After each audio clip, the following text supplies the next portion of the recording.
vārds pasaulē. Šajā nominācijā goda zīme tiek pasniegta par starptautiskiem un visā pasaulē pamanītiem un ievērotiem panākumiem. Goda zīme nominācijā Latvijas vārds pasaulē iegūst mikrofonu dizainers, izgudrotājs SIA JZ Microphones un SIA Scruples valdes priekšsēdētājs Juris Zariņš. Testing, 1, 1, 1, 1, 1. Notiek mikrofonu pārbaude 1, 1, 1, 1, 1. Un tātad mūsu mērķis ir ļoti vienkārši. Mēs gribam ievest šo mikrofonu Black Hole visās pasaules studijās. Patiesībā, man liekas, ļoti maziņš tas mērķis, vai ne? Viņa mikrofonos dzied un runā Holivudas zvaigznes.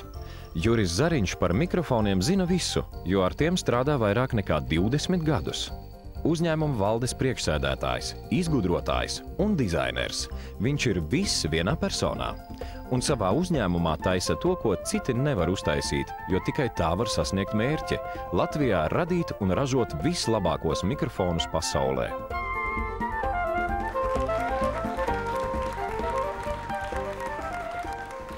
Pats svarīgākais moments manā dzīvē ir bijis mans tēvs.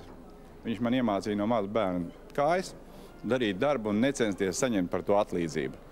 Un man liekas, ka tas ir tieši tas bīdītājs, kas mani pabīdīja šajā ceļā darīt darbu, nedomāt par naudu, un gala rezultāts jūs paši redzat pietiekoši labs, lai varētu teikt, ka dzīve nav pavadīta vienkārši tāpatās pa tukšo.